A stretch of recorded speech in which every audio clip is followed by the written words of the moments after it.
Shalom, brothers and sisters. Shalom.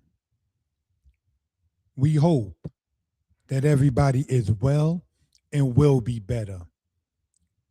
In this forthcoming presentation, which is controversial for some and clarity for others, and a lack of concern by even others, brothers and sisters, we care to get into this matter. We are going to, brothers and sisters, have 10 PowerPoints. We know, not to be disrespectful to self, that not everyone may agree with our stance. But one of the things we care to point out emphatically is that our stance comes from the scriptures. You do not hear, when speaking upon the matter of why we are Old Testament based, well, my teacher said this or my teacher said that.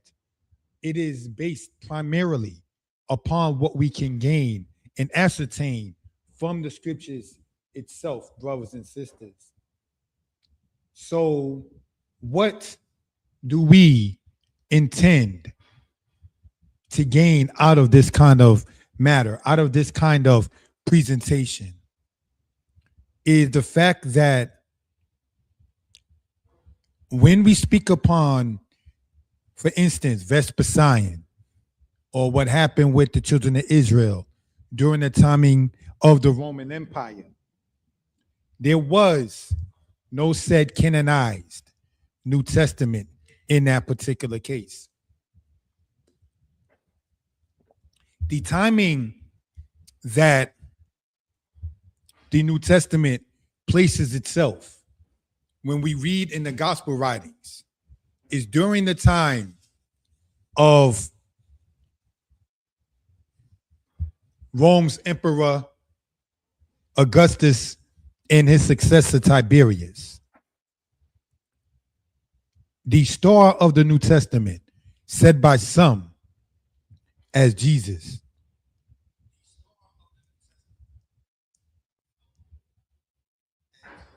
said by some as Yeshua, said by some as Yahushai, said by some as Yahushua.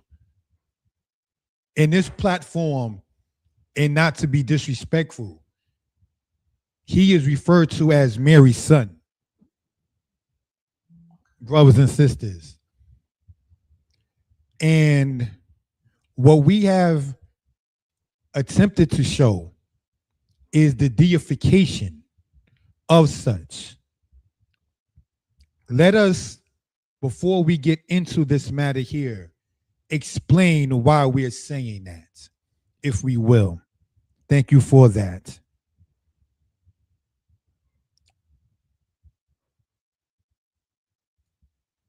If we were to go, brothers and sisters, into the New Testament, and we were to go to Philippians 2 in the standard King James Version, brothers and sisters, here is what we read in that.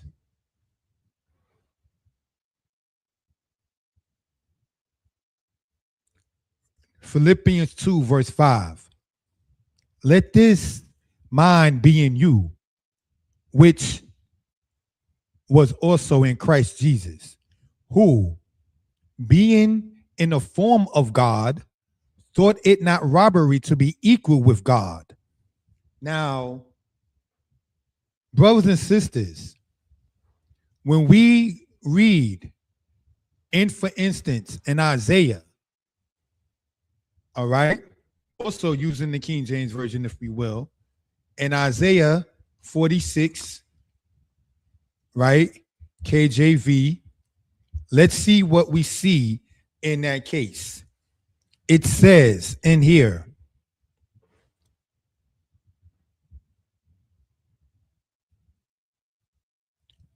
in Isaiah 46, verse 4, and even to your old age, I am he. and even to hoar hairs will I carry you. I have made, and I will bear, even I will carry and will deliver you. We are reading in Isaiah chapter 46. To whom will you liken me and make me the most high equal and compare me that we may be like? Well, now when we go, no offense, brothers and sisters, into the New Testament, in Philippians chapter 2, verse 6, who, this is speaking of Jesus, being in the form of God, thought it not robbery to be equal with God.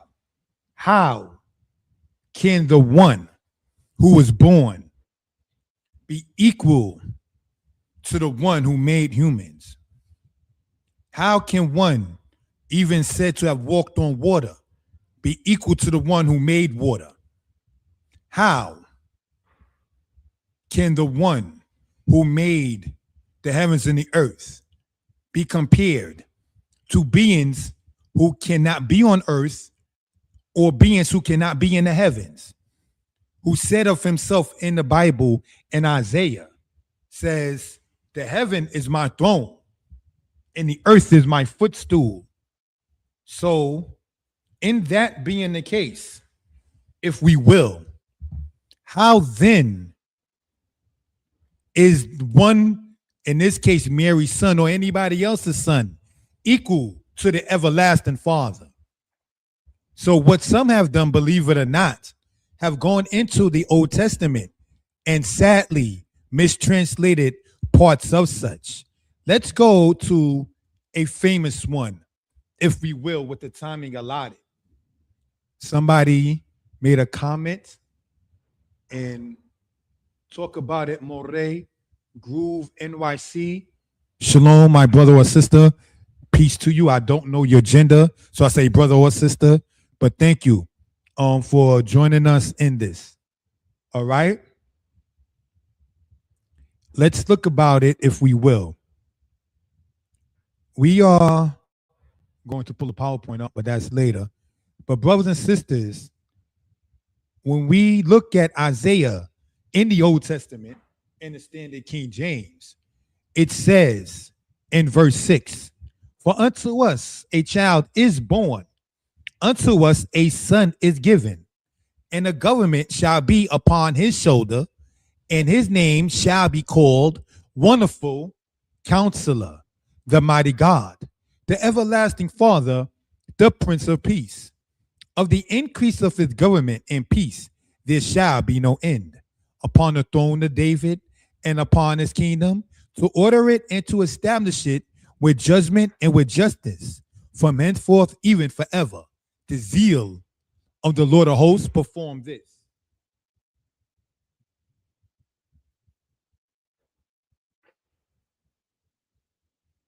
All right, the brother said that his name is Moshe from Kosherit in the Bronx.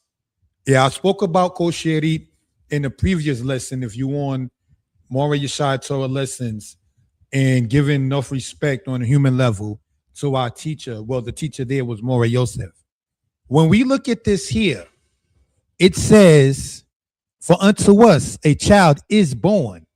So now, who is the us that Isaiah chapter 9, verse 6 is talking about? The people. You read about Zebulun and Naphtali in verse 1. So now it goes on to say this. Unto us a son is given.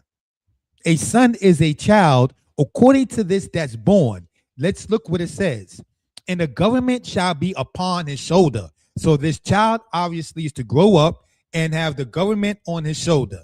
And his name shall be called Wonderful Counselor, the Mighty God, the Everlasting Father. Let's stop there at the moment.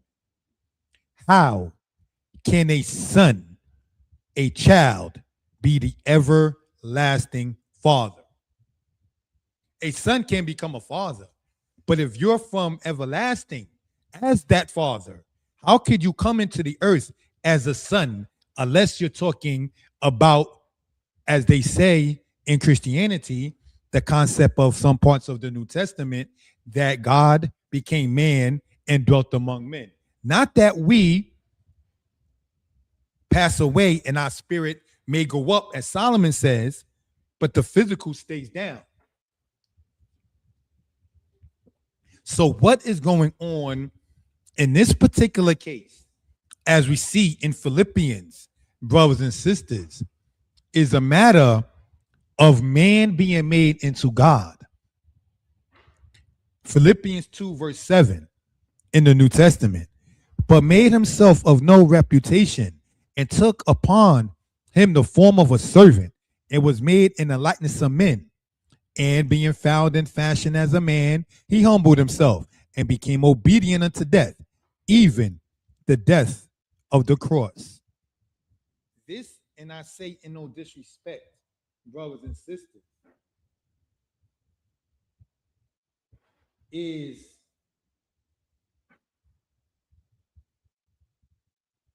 foreign to the Israelite brothers and sisters who are deemed to be Old Testament based, Torah based, Tanakh based, if you will. Now, mind you, when you say Tanakh, the T in Tanakh stands for Torah. But Messianic brothers and sisters will say, who is referred to as Jesus, that he was and is the walking Torah. So if he was and is the walking Torah, according to some, why are there Israelites attempting to insult other Israelites? Oh, you only have book.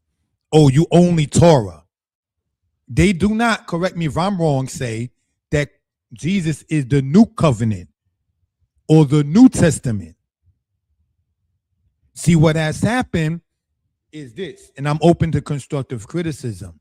But what we do know and understand, brothers and sisters, in Isaiah 46, verses 5 and 6, when it says, to whom, where the Most High Yah speaks, to whom will you liken me, that we may be equal? And then we see in Philippians that it was according to their concept, no robbery, that one, in this case, they're talking about Jesus, could be equal to the Almighty Father. Now, when you go back in Isaiah 9, verse 6, in the horribly mistranslated version, and I don't say that to be insulting, but to give honor to the Most High, it says in Isaiah 9, verse 6, for unto us a child is born, unto us a son is given. Let's go to verse 1. Nevertheless, the dimness shall not be such as was in her vexation, when at the first he lightly afflicted the land of Zebulun and the land of Naphtali. So it talks about what we understand today as the northern kingdom. It's talking about Israelites. So now unto us a son is born. It's talking about a son being born to the people of the house of Israel. And the government shall be upon his shoulder. So now this government, the rule matter, shall be upon the shoulder. The burden, for the lack of a better term, shall be borne, carried, borne, B-O-R-N-E, that is, and his name shall be called Wonderful Counselor, the Mighty God, the Everlasting Father, the Prince of Peace. Now, here is the issue, brothers and sisters. Because of grammatical matters, they have been able to put comma after comma after comma in verse 6, which makes it look like those things are titles that one is named. Let's go Hebraically, if we will, brothers and sisters. And let's go to Isaiah chapter 9. Okay. We want to go to Isaiah chapter 9, but go into the Hebrew and let's see what it says in that case. That the government may be, oh no, sorry, in verse 5 in this part here. For unto us a child is born, a son is given to us, and the government is upon his shoulder, and his name is called Pele Oet El Gibor Abiyat Sarah Shalom. Now in Hebrew, let's translate that, brothers and sisters, because in Hebrew, we don't see those commas that we see in this part here, even in the Old Testament KJV, right? You got wonderful, comma, counselor, comma, the mighty God, comma, the everlasting Father. We've already asked, how can a son that is born be the everlasting Father? How can a woman give birth to the mighty God? Who is the father of the mighty God? Your God has a birth date, then that is a problem in the understanding of the house of Israel. Eloheinu, me olam ad olam. Our God is from everlasting to everlasting. Ain't Yom Huledet, there is no birth date. Ain't Ima, ain't Abba, there is no mother or father. Who Oseko debarim, he makes all things. Who Shofet ko debarim, he judges all things. Lo yishapet, he shall not be judged. Eloheinu, who lo naase, our God, he was not made. Eloheinu, who yodea hakol, our God, he knows all things. And then yekolim lohodot, Eloheinu ladai. We're not even able to thank our God enough, much less know everything. So these are things, brothers and sisters, when we get into this matter, let's look and see what it says, brothers and sisters, in say Hebrew. Ki yeled yulad lanu, right? Ki yeled yulad lanu. For unto us, lanu to us, ki because yeled a child, yulad was born, put al stem, all right?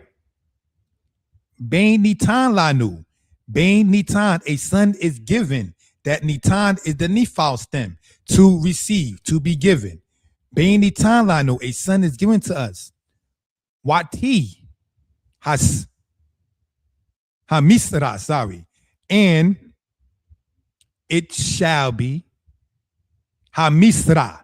Misra, from that word meaning to rule or government, dominion, al shikmo, upon his shoulder, from the word shekem, which means shoulder.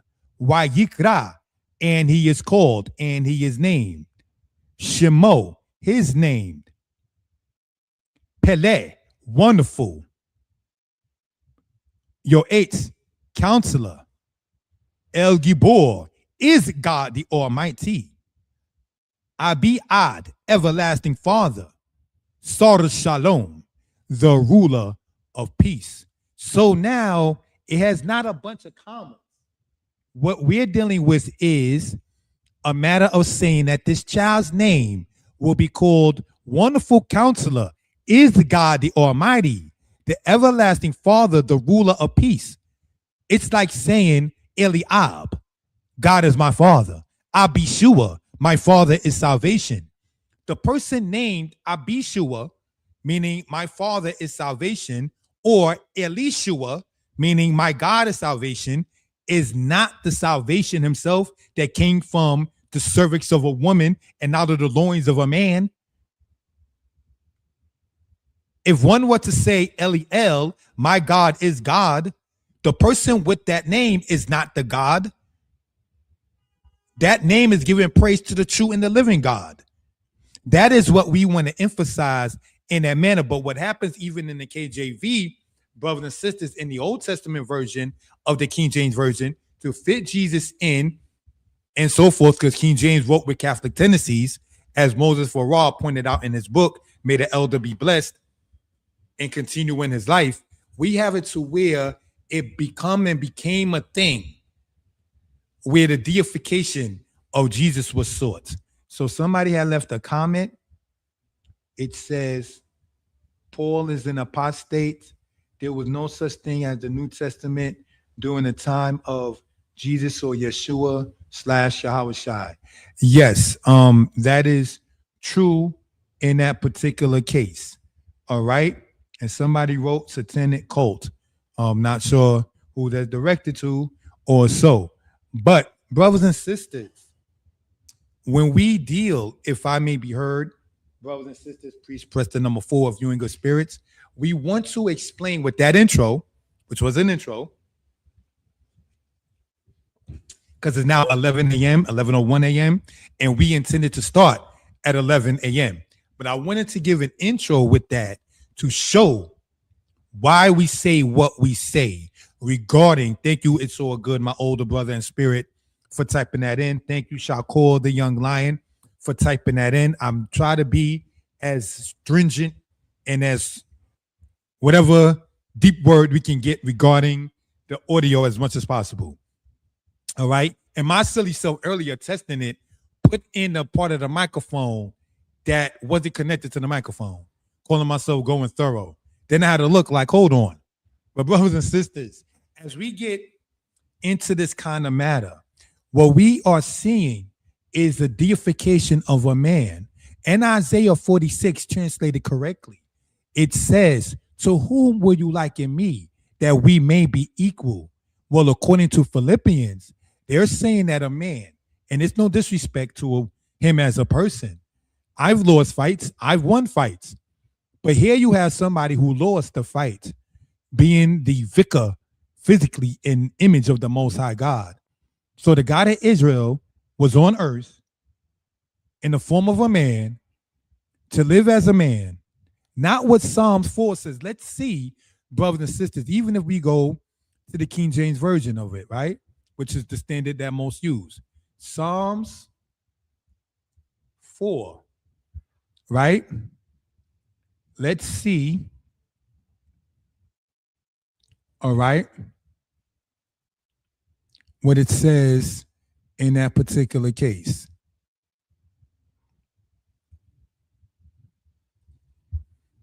All right. Hear me when I call, O Elohim, of my righteousness. Thou hast enlarged me when I was in distress. Have mercy upon me and hear my prayer. O ye sons of men, how long will you turn my glory into shame? How long will ye love vanity and seek after leasing? Selah. But know that the Most High have set apart him that is godly for himself. Yah will hear when I call upon him. What are we reading right there? Even in the KJV in Psalms chapter 4, verse 3. The Most High set apart him that is godly. Man has to be, if anything, like God and being godly, not God being manly. You shall be holy, for I, the Lord thy God, am holy. That's in Leviticus. We are the image of the Most High, not the Most High, the image of us. Not that he came down and lived as a man and sinned and got killed and beat up. Prior to that, he became the sacrificial lamb, an animal. And this is not as men to be disrespectful. When people would say that God is a physical man with arms as us and hands as us, are we to think that he has a phallus, a male private organ? Is that what we're saying? Do people who want to say that Yah has a wife named the Asherah had children? Absolutely not. But let me digress and get back, if we will. When you hear people say, quote unquote, Asherah is the wife of Yahweh, what they're saying is first blasphemous. Secondly, the Most High Yah in the book he's spoken said, if anything, Yisrael, Israel is his wife in Isaiah 54. Why? Because a husband carries his wife. A husband betroths his wife, takes care of his wife. So that's husbandry in that particular case. But all of that is not understood, brothers and sisters, when you start to deify a man and say that this man had to come down, died by the hands of the enemies of Israel, by the orders of Israel. Then we have, if we go, brothers and sisters, no disrespect intended, right? If we go to Romans, which is in the New Testament, if we will, right? Romans chapter 1.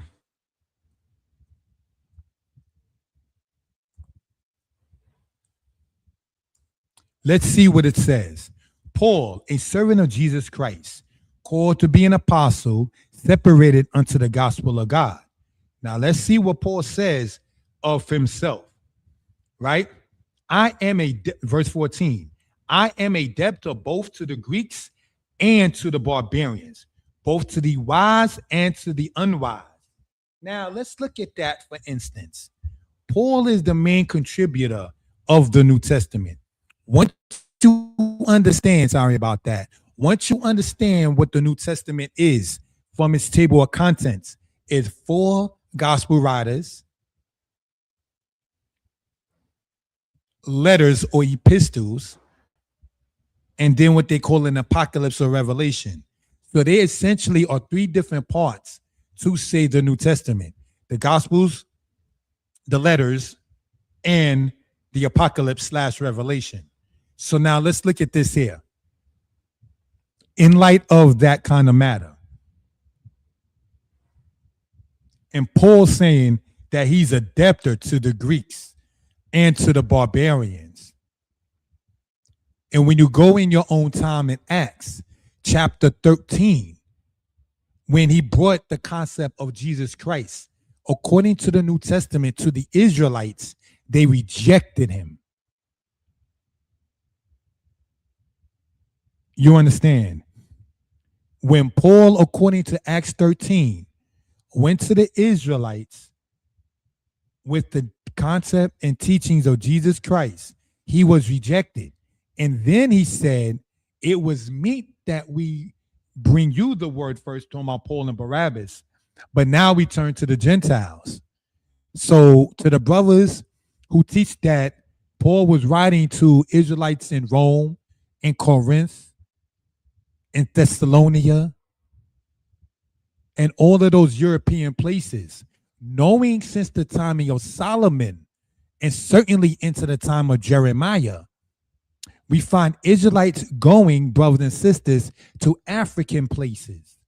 But Paul's journey, mainly, not that Israelites didn't go to Europe, but the bulk of the house of Israel went they carried Jeremiah, the prophet, into Egypt. Uriah went to Egypt during the time of Jeremiah. Jeroboam in the time of Solomon went to Egypt. They were going in great numbers to Egypt and places in Northern Africa. We're going to do a presentation later about that and the matter of the diaspora, but Elohim willing. But brothers and sisters, when we look at that kind of matter, and so forth and so on,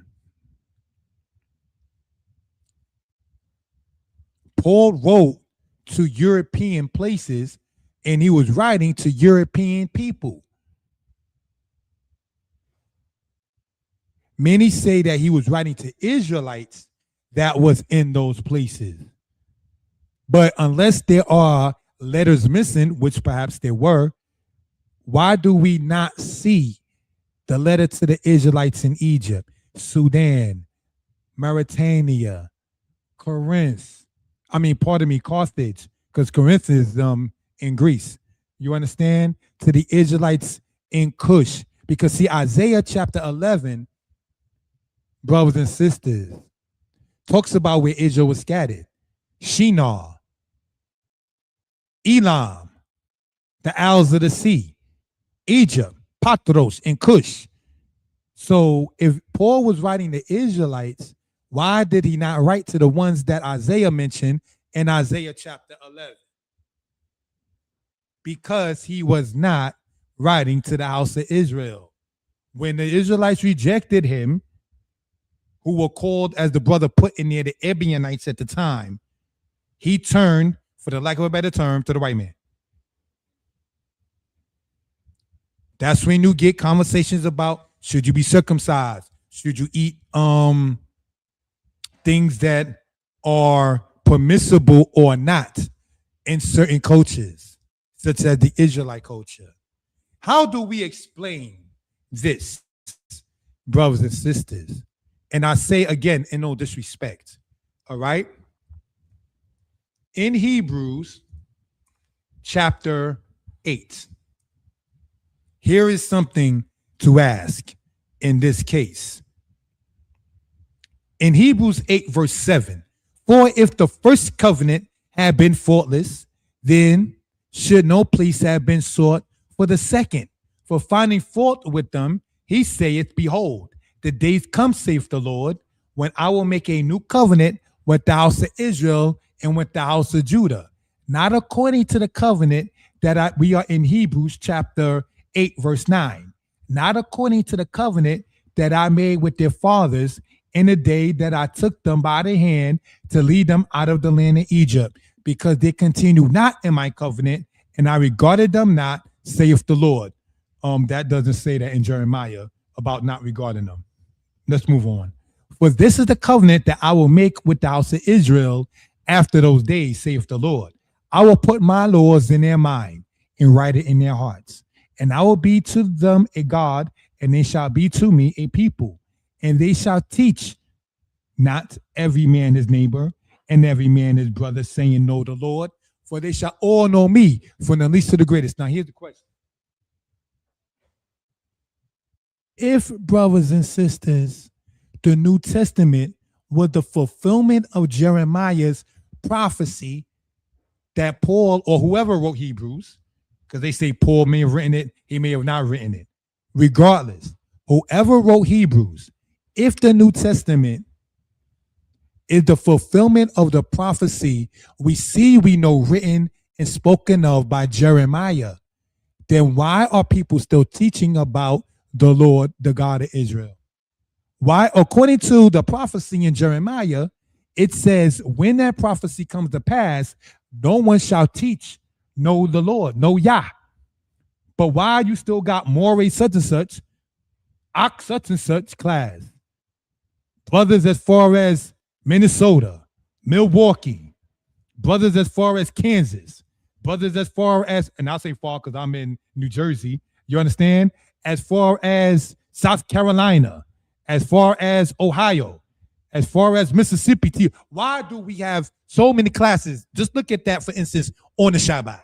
Just look at Shabbat. How many classes are conducted saying, know Yah, know who the Most High is? If Jeremiah's prophecy was that. Now, you got Messianic classes and quote-unquote non-Messianic classes. There's a lot of them on the Shabbat. Why do these classes exist? And everyone is saying, know Yah, know the Father. If Jeremiah's prophecy says when the prophecy comes to pass that Jeremiah talks about, nobody shall ask, is because Paul or whoever wrote Hebrews lied on the prophet of the Most High. That's why. No offense intended. If Jesus Christ, Yahushua, Yeshua, or so, died for the sins of the house of Israel, bore the sins of the house of Israel, or as some say, only died for Israel on the cross at Golgotha, and so on, right?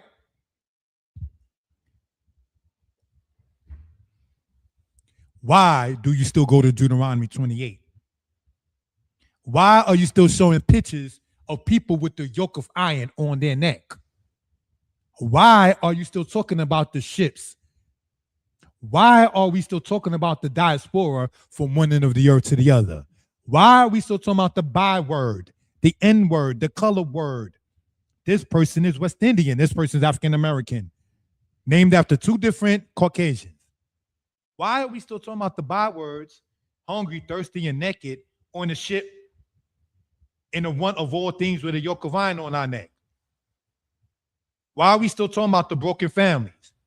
Why are we still talking about his eyes shall be evil toward her and her eyes shall be evil toward him, if Jesus Christ took care of that for us? Because he did not.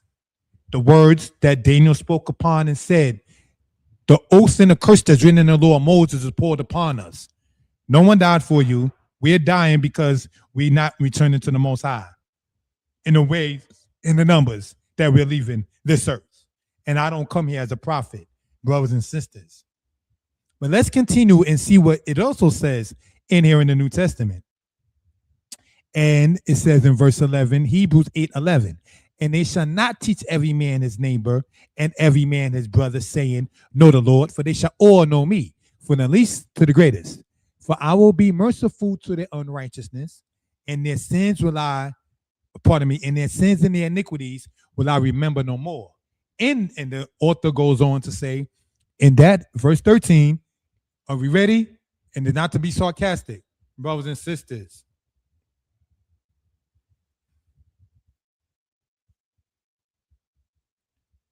In that he saith a new covenant.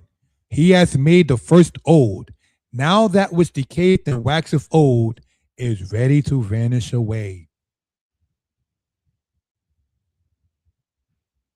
Are we serious? Is ready to vanish away. We're going to look up this portion right here to show it.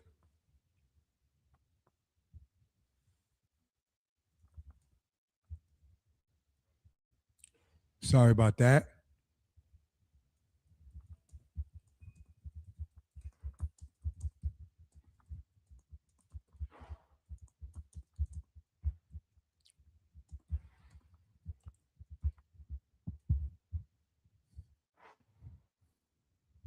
In Hebrews 7:12, where I thought it was, right? It says, brothers and sisters,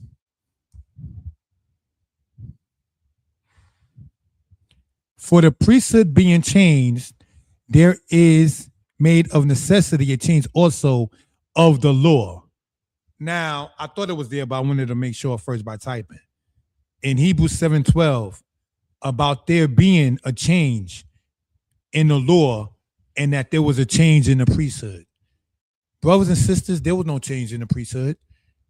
But in the matter of having to have Jesus there as your priest of the tribe of Judah, where the priest of Israel comes out of the house of Aaron, they had to then say, then a change.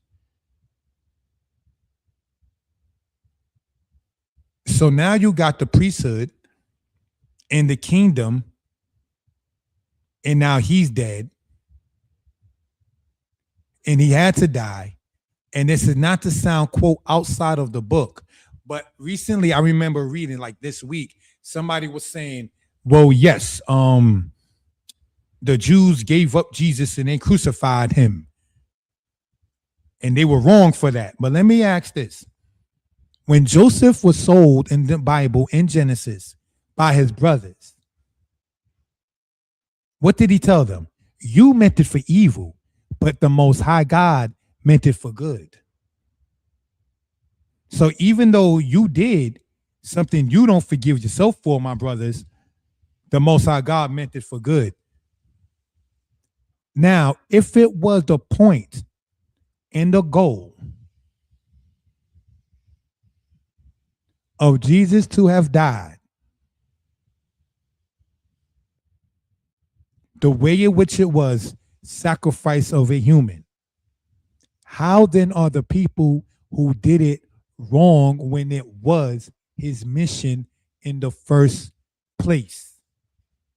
Just the same in the Old Testament, Joseph was telling his brothers, where you see me as a viceroy and government official in Egypt is my mission. The Most High sent me here to save life. Not to get linguistic all the time, but Joseph's Egyptian name, Zipina Ipianku, he who is called he who brings life, transliterated into Hebrew as Zaphana Paneah, but in Egyptian, his name would mean he who is called he who brings life. Joseph was in charge of what was going on, how to save the food for the famine and distribute it during the famine time. He told his brothers, this is what my mission was. Don't think bad about yourself. This is my portion. It was meant for me to be in Egypt to do this. So now if it was meant for Jesus to die for, say, anybody, how then are the people who did it wrong if they helped him in his mission? Because what happens, brothers and sisters, is you're dealing with idolatry and you're dealing with making a man equal to the Most High. And that is why when you go in Proverbs, add not to his words, lest he reprove you and you be found a liar. That's the issue with that. In deifying a man, you're going to run into those problems.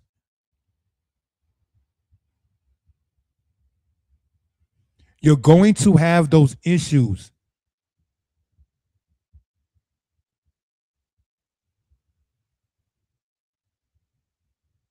Proverbs 30 is where we just cited. You understand? So, family, let us continue in this case. We have here the comments. Thank you for typing in the number 4. Lets me know as I try to stay on top of the audio thing. Josephus says, in his writings that Israelites sold sacred 22 books. Cool. Where are Israelites getting all these books like Second Esdras, Pauline letters? Some aren't even attributed to Paul, but much later. Okay. Yeah, the Ebionites, historically, the followers of Yahweh hate Paul. Most brothers do not know that. And it's all good. My older brother in spirit wrote, allegedly, he said he was apostle to the Gentiles. One wrote, I used to believe that Paul was writing to scattered Israel in those places. While there were Israelites scattered in those places, yes, Paul proselytized. Proselytizing, family, means trying to make converts. All right? The actual Gentiles. Otherwise, Syrians, Ethiopians, and Armenians wouldn't have become Christians. All right? So that's what we're reading out of the chat. I'm not going to try to entertain somebody's silly face, but this is just something in that particular case. Family. If I can be heard well, people in good spirits, please press the number 4.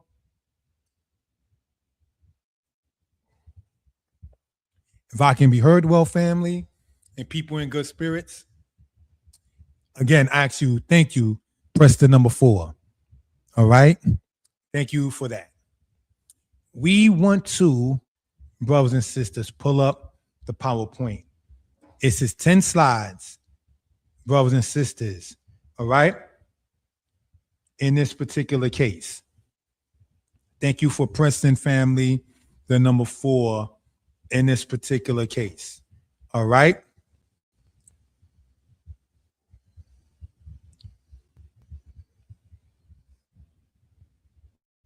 An explanation why we are Old Testament based. Exodus 4:22. And thou shalt say unto Paro, thus saith Yah, Beni bekorda Yisrael, Israel is my son, even my firstborn. And I say unto thee, let my son go, that he may serve me. And if thou refuse to let him go, behold, I will slay thy son, even thy firstborn. What are we seeing here? The Most High is letting it be known who is his son. Now, we know in Egyptian ways, your firstborn son is a big thing among many men, even not into Egyptian thing, or who are not even Egyptian. Your first boy, that's your boy. Your first son, that's, that's what it is, who it is. Well, what's going on here is the Most High, through Moses, is saying to the Egyptians, Israel is that to him. Bini, my son, Bekori, my firstborn is Israel. That shows a relationship status. There are Israelites who have a problem believing in the New Testament and this verse here. What does that tell us? Sadly, no disrespect. There are Israelites who gave up their relationship, their status with the Most High. By you saying, family,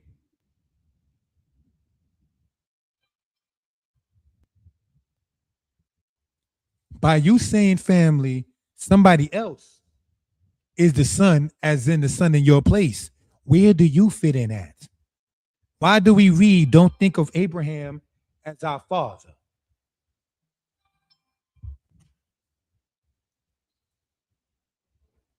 You understand? That's a problem.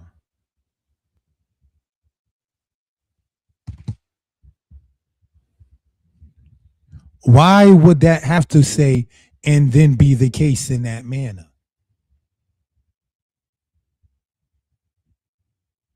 Why is there nothing compared to Deuteronomy 28, Leviticus 26? Not that everything has to be the sad news, and say the New Testament. So what Messianic brothers have asked us as Old Testament based is, well, when you read in Revelation, it says, I see your trouble and travail and of those who say they are Jews, but are not, but are the synagogue of Satan. Where do you see that in the Old Testament? Let's answer it. Edom should have not touched Jacob's portion.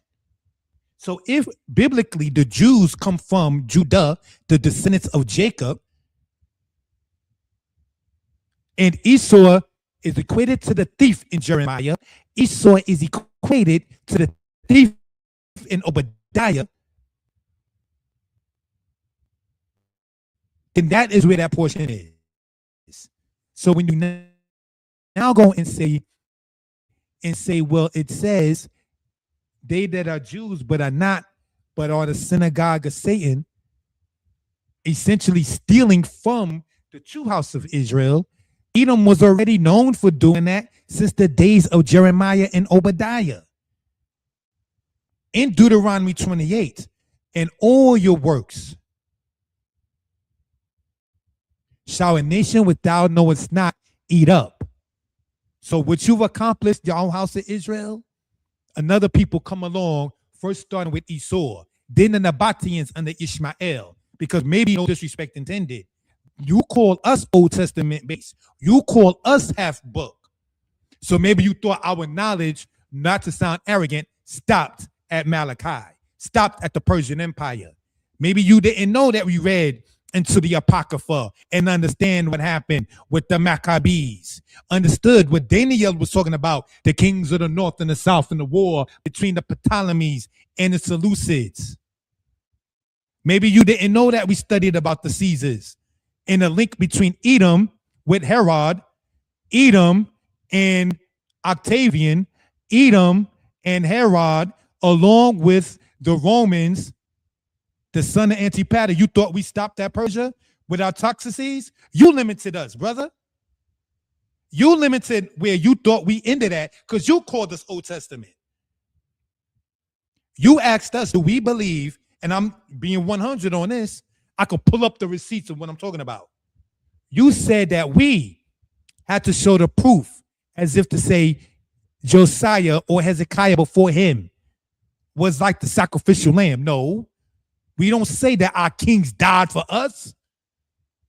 We don't sit there and say that our parents died for us. We want our parents to live on. You understand? Precious in the sight of Yah is the death of his saints. Not that precious good thing, but we wanted to sit there and have it prolonged. Not diminished. Not they're going to come back as demons and walk in the street. Not every prophecy they say is of Jesus that was not fulfilled in his 33 years. He has to come back and do again.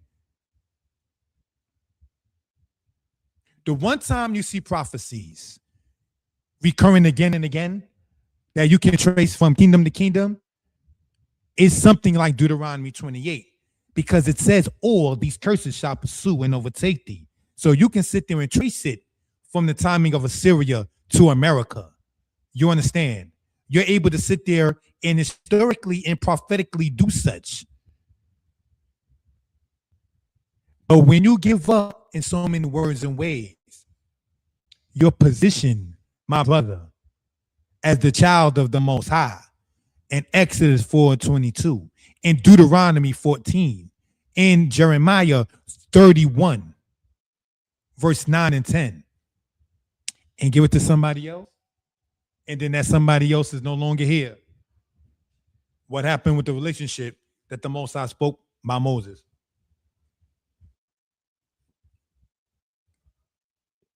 That's a problem.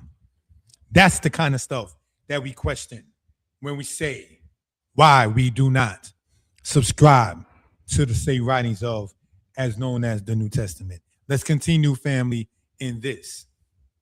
And Moses said, thus saith the Lord, about midnight will I go out in the midst of Egypt, and all the firstborn in the land of Egypt shall die, from the firstborn of Pharaoh that sitteth upon his throne, even unto the firstborn of the maidservant that is behind the mill, and all the firstborn of beasts. What are we saying? In chapter 4, it says, if you even refuse to let my son go, I will slay your son, your firstborn. So now in chapter 11, the Israelites were not by that point released by the Egyptian leader. It says, the firstborn in the land of Egypt shall die. The Most High is coming, and for the lack of a better term, with blood.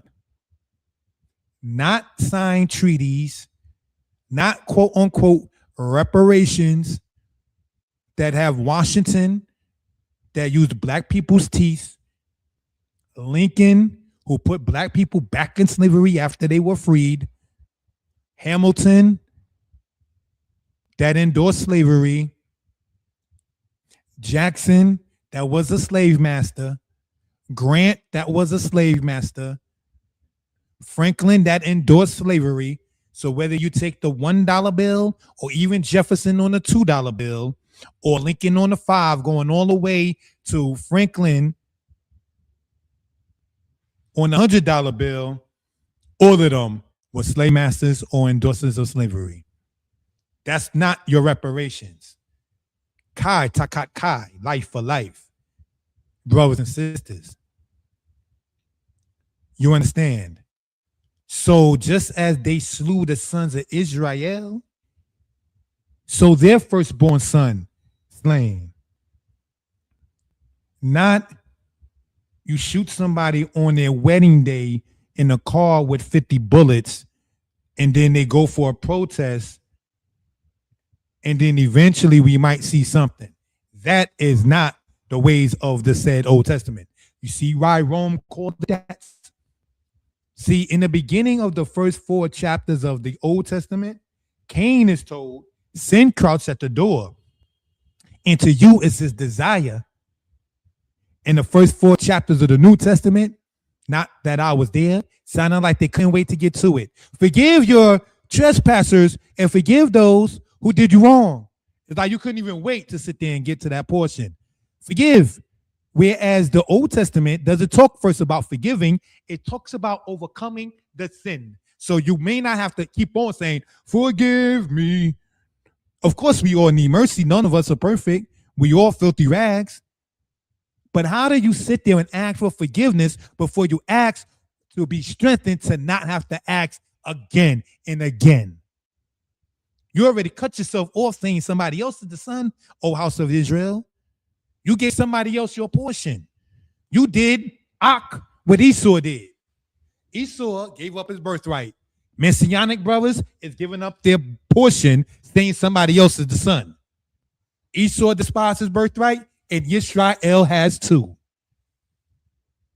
Anytime you say, as an Israelite, Jesus and or Christ, or Jesus Christ is the firstborn son of God, and you're not thinking about Exodus 4:22, you're not thinking about your portion with the Most High, in Jeremiah chapter 31, verses 9 and 10, Israel is my son and Ephraim is my firstborn. We cut ourselves off saying to somebody else. Did not our forefathers write that Esau despised his birthright by giving it up like that to Jacob? So now what is Jacob doing? Is Jacob giving up his portion? Do we despise the position that we have with our father? Stop that, O Israel. Claim your right. Don't listen to somebody saying in Matthew 3:9, what have we say not we have Abraham as our father. Isaiah chapter 51 says, look to Abraham your father. We have a different portion in these nations. Let's continue, family. Deuteronomy 4:32. For ask now of the days that are past, which were before you, since the day that Elohim created man upon the earth, and asked from the one end of the heaven unto the other, whether there have been any such thing as this great thing is, or hath ever been heard like it. Did ever a people hear the voice of Elohim speaking out of the midst of the fire as thou hast heard and lived? Or has Elohim essayed to go and take him a nation from the midst of another nation by temptations, by signs, and by wonders, and by war, and by a mighty hand, and by a stretched out arm, and by great terrors, according to all that Yah Eloheka, the Lord thy God, did for you in Egypt before your eyes? In other words, did anything like the Exodus happen in history prior to the Exodus happening? No.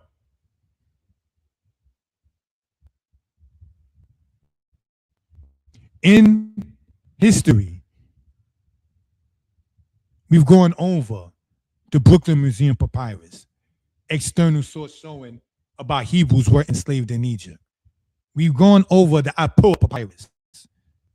And one of the things, not to get sidetracked, how you can date the Apple papyrus is because it speaks of the Magi, Madjai.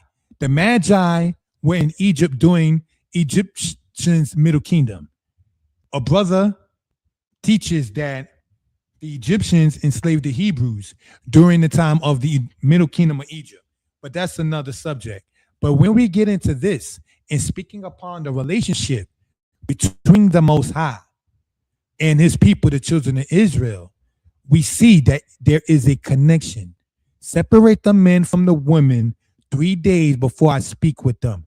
Put bounds around the mountain, and when the Most High did speak, Israel backed up. And it says that Moshe drew unto the people the thick cloud where Elohim was. How are you going to say in Philippians that can be equated to a man? How are you going to sit there and say that, brothers and sisters? We have a relationship with the Most High. It was shown in the scriptures with the Egyptians. Don't give up your portion. Don't sell out like Esau did his birthright. Israel will not be replaced. And as Moses lifted up the serpent in the wilderness, even so must the Son of Man be lifted up, that whosoever believeth in him should not perish, but have eternal life. For God so loved the world that he gave his only begotten Son, that whosoever believeth in him should not perish, but have everlasting life. Now, Moses lifted up the serpent in the wilderness. And they said, like that, the Son of Man, and they talking about Jesus, must also or be lifted up, that whosoever believeth in him should not perish, but have eternal life. Let's see. And the people spoke against Elohim and against Moses. Wherefore have ye brought us up out of Mizraim, Egypt, to die in the wilderness? For there is no bread, neither is there any water, and our soul loatheth this light bread. And Yah sent fiery serpents among the people, and they bit the people, and much of the people of Israel died. Therefore, the people came to Moshe and said, we have sinned, for we have spoken against Yah and against thee.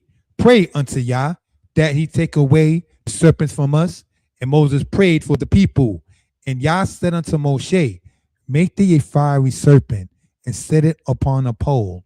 And it shall come to pass that everyone that is bitten, when he looketh upon it, shall live. And Moshe made a serpent of brass and put it upon a pole. And it came to pass that if a serpent had bitten any man, when he beheld the serpent of brass, he lived. Now that's in Numbers, right? In the Old Testament. Let's see what happens in 2 Kings. King Hezekiah, it speaks of saying here, he removed the high places and break the images and cut down the groves and break in pieces the brazen serpent that Moses had made. For unto those days the children of Israel did burn incense unto it, and he called it Nehushtan. Just as Israelites worship the object Moses made, so will people worship Jesus. Yet the object that was worshipped was destroyed by a righteous king Hezekiah. What am I pointing out? Brothers and sisters,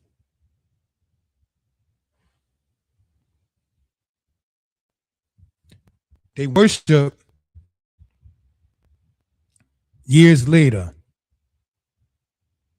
the brazen serpent that Moses made. And it was destroyed by a righteous king. King Hezekiah was not reproved or rebuked for destroying.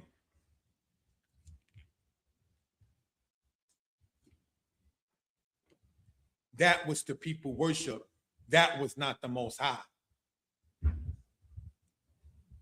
So now if the New Testament in John is saying, just as that serpent was lifted up in the time of Moses, so shall the Son of Man, and they talking about Jesus in that case, be lifted up. Israelites sadly worshiped that brazen serpent. And Israelites sadly today worship Jesus. So what do you think is going to happen by a righteous king? Just as King Hezekiah destroyed the thing because the people made it a god, and people do make Jesus a god, as we've seen in Philippians, what do you think is going to happen with that? Christianity and its affiliates. Destruction. Let's continue. We've been citing Deuteronomy 14. Ye are the children of the Lord thy God. Ye shall not cut yourselves, nor make any boldness between your eyes for the dead. Deuteronomy 14:1. For I am the Lord your God. Ye shall therefore sanctify yourselves, and ye shall be holy. For I am holy. Do we see the difference? We are to be holy because the Most High is. It's not the Most High becoming manly and then dying by the hands of any man, as the story of Christianity would say. And I have heard it said, and it's not about me, but I've heard it said that Rome killed God. They didn't say Most High or Creator, but who is God when you're saying that they killed God on a cross? People do believe that Jesus is God in the flesh and was killed. I've heard, not that it's about me, people say God died that time. Crazy. For I am the Lord that bringeth you up out of the land of Egypt to be your God. Ye therefore shall be holy, for I am holy. Because that Abraham obeyed my voice and kept my charge, my commandments, my statutes, and my laws. Hearken unto me, ye that follow after righteousness, ye that seek Yah. Look unto the rock from which you were hewn, into the hole of the pit whence you were digged. Look unto Abraham your father, and unto Sarah that bore you. For I called him alone and blessed him and increased him. And the citations are there. Now in Matthew we see, and think not to say within yourselves, we have Abraham to our father. For I say unto you that God is able of these stones to raise up children to Abraham. Matthew 3. See how the connection is not even sounding close? Bring my son out, let my son go, I'll slay your son. Compared to saying, don't even say you're the son of a man named Abraham. See how the conflict is there, brothers and sisters? Let's read Matthew 5:43 as we close out. And then Deuteronomy 30, brothers and sisters. And then we close out. We have here Matthew 5 as we explain why we are Old Testament based, right? It says in Matthew chapter 5, verse 43, if I can be heard well and people in good spirits, please press the number 4.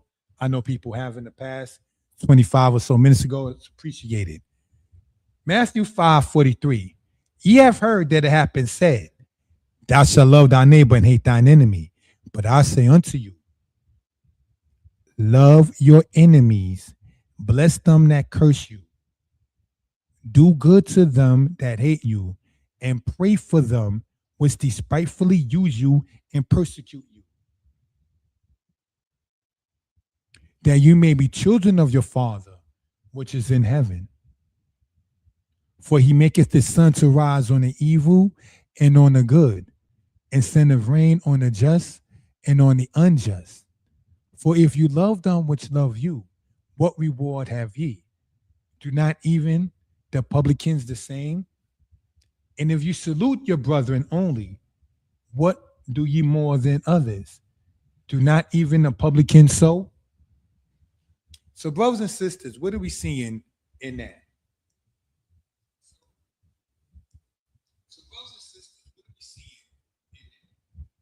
we are seeing it being asked for you to love your enemies, bless them that curse you, do good to them that hate you. Let's remember that. Now let's go in the Old Testament as we close out. And let's go to Deuteronomy chapter 30, family. And let's see what it says, regular King James Version, because that's the version many people read, right? And it shall come to pass when all these things are come upon thee, Israel, the blessing and the curse, which I have set before thee, and thou shalt call them to mind among all the nations whither the Lord thy God have driven thee, and shalt return unto the Lord thy God, and shalt obey his voice, according to all that I command thee this day, thou and thy children, with all thine heart and with all thine soul.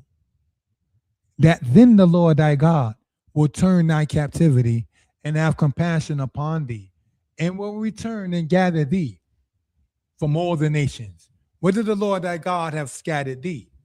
If any of thine be driven out unto the outmost parts of heaven, from thence will the Lord thy God gather thee, and from thence will he fetch thee. And the Lord thy God will bring thee into the land which thy fathers possessed, and thou shalt possess it. And he will do thee good and multiply thee above thy fathers.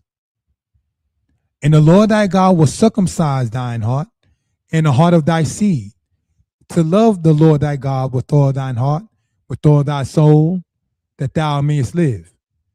And the Lord thy God will put all these curses upon thine enemies and on them that hate you, which persecute you. And thou shalt return and obey the voice of the Lord, and do all his commandments which I command thee this day. What can we gather from that, family? When we read in Matthew 5, it says, but I say in verse 44, but I say unto you, love your enemies, bless them that curse you, do good to them that hate you. So you have to love your enemies, bless them that curse you. So you're being cursed, but you're blessing them. You're loving who hate you. You're doing good to those who hate you. And you pray for them that despitefully use you and persecuting you. Whereas in the Old Testament, we see the citation in Deuteronomy chapter 30 says, and the Lord thy God will put these curses on thine enemies and on them that hate you, who persecute you. So you don't pray for them that use you, that curse you, that despitefully persecute you. That's not the way of the said Old Testament. What you do in the way of the said Old Testament is return to the Lord thy God. The way of the New Testament is not telling you. It is not telling you to return to the Lord thy God. It's asking you, what do the publicans do? Do not even the publicans the same? So it's not asking you about your relationship with the Most High being his son. It's not asking you about your relationship with the Most High being close, he being your father. It is asking you to look at the publicans and don't greet your people who love you with love, but love those that persecute you, that despitefully use you, and who hate you. Whereas those who hate you will be removed from your circumference mentally and other aspects when you return to doing the laws of the Lord our God. Why is Matthew not saying that? It's because, brothers and sisters, the concepts are different between, say, the Old and the New Testament. Thus ends this presentation, brothers and sisters. We hope, we pray that nobody was offended. We hope, we pray, brothers and sisters, that this was understood. I can be reached, family, 908-587-4841. And with that, stay tuned. We intend to have more presentations come through.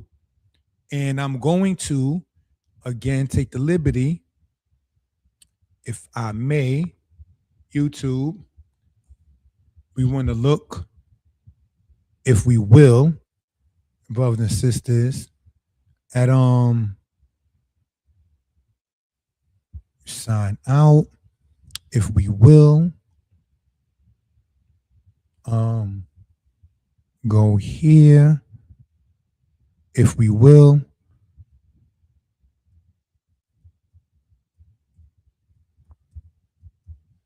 Our brother and friend, It's All Good, did a video that I want to put inside of the chat. All right? In this particular case. So if I remember, I think it was on this one. Yes. Now, this video here is done by my older brother and spirit and friend. It's All Good. I have permission from him from last time to sit there and put it into the chat. So I want to do it again. Subscribe to his platform as well, brothers and sisters. And I'm going to put it inside of these videos when they upload. All right? So we are open again to constructive criticism. Everyone may have not agreed. I do apologize if I offended anyone. This is here to let it be known what the truth is. And this is to let it be known what we are into. Brothers and sisters, be well, create a bless, and shalom. Thank you for your time.